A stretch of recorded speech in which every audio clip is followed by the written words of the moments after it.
Hello, part three. Now, lots of you will have read comments on your essays about the quality of your argument, and ultimately, this starts to become more and more important at this level as far as the mark scheme is concerned, and it'll be a consistent theme, I suspect, all year. So remember that an essay is an argument. I don't mean this kind of argument, although there may be some backwards and forwards, some toing and froing, two sides of this argument. What I'm really talking about is this kind of argument, the sort of argument that a lawyer might make in court. So arguments in history are constructed. They are put together by the historian. You should be in charge of your own argument.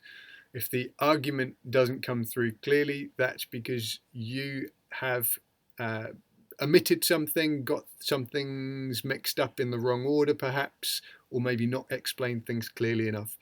So a simple argument is a paragraph. It's a claim which is in response to a question, backed up with some explanation and some examples. Remember, I said 3 examples per paragraph. Some of you are getting a bit hung up on the 3 examples thing. If you write 2 examples in one of your paragraphs, it won't be the end of the world, but aim for 3.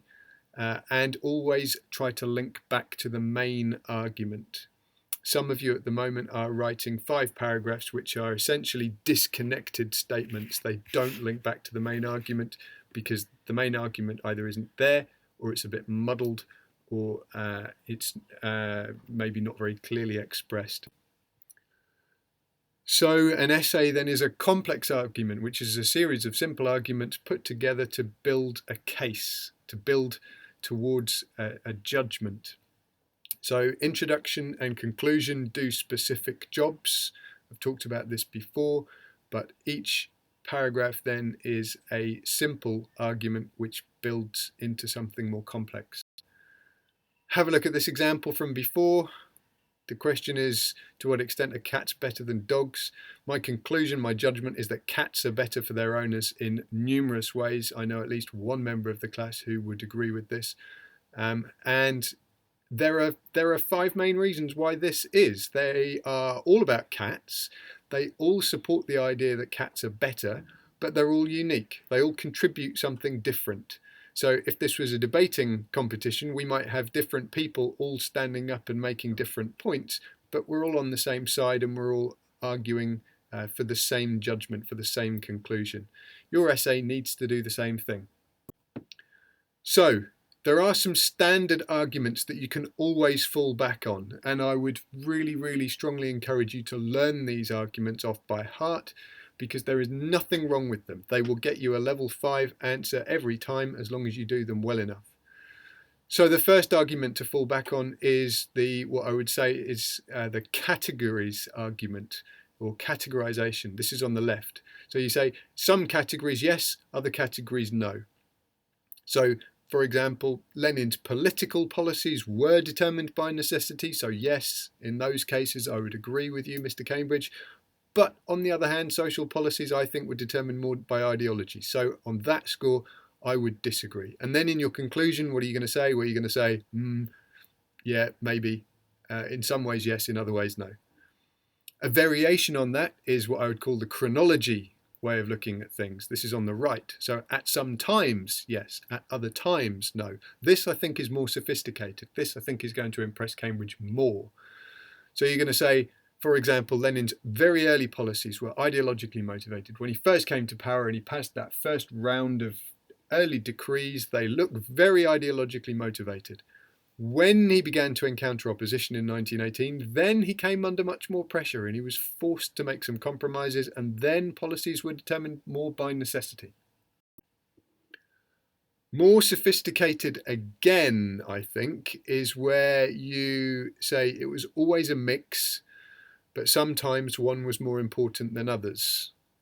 So this is a kind of a combination of the previous 2. Now this is dangerous because it could look like you're just sitting on the fence and it could get a bit muddled. So you do need to have a strong idea of what you think here. But how do you do that? Well, look at the right there. Think, what are the things that the necessary policies had in common? It could be that they're all determined by one set of factors. Could be that they all happened, for example, during the Civil War, and therefore you're going to say that the necessary policies all happened at a certain time. Think about your judgment though, and now this is hard. This is the sort of thing that your average candidate will struggle with until they get to a point where they know the content really well. Pakistani Grammar School girl and David Zhu, they can just do this. So think about your judgment. Think about what's wrong with the question, right? What's wrong with this question is that it's posing you an unhelpful binary opposition, and it's asking you, to what extent was it X rather than Y? In other words, choose one of the two and say whether all his policies fit condition X or whether all his policies fit condition Y. And we know that the world isn't that straightforward. Lenin's policies certainly weren't that straightforward. So your answer needs to be, I'm sorry, Mr. Cambridge, but you are oversimplifying this. And let me explain it to you. So here's an argument that I've put together. It isn't perfect, and you might well want to try and argue with it, and that's absolutely fine. But here we go. So, up at the top, this is my judgment, this is my conclusion. Lenin's policies were always ideological. They were always in alignment with his long-term ideological goals. In other words, Lenin never chose a policy that wasn't communist in some way, or at least wasn't aimed at long-term communist goals.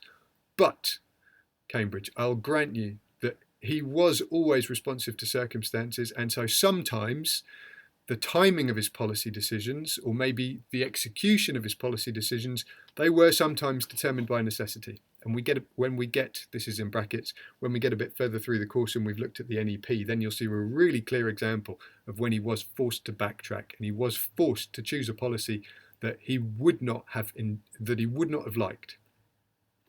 But I digress, close brackets. So these are my 5 paragraphs here, numbered 1 to 5. And I've tried to color code them there so that you can see which part of that judgment they relate to. So you can see, hopefully, that towards the top we've got lots of red and not very much black. And down at the bottom we've got lots of black and only a little bit of red. This is because I am trying to balance my argument. I'm trying to acknowledge that there are points on both sides, but the fact that there's always some red in each paragraph means that I am always consistently arguing for one side, right? If I had a perfect balance between black and red, then I wouldn't be reaching a very strong judgment.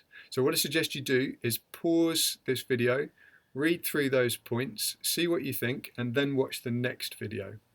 Hope that helps.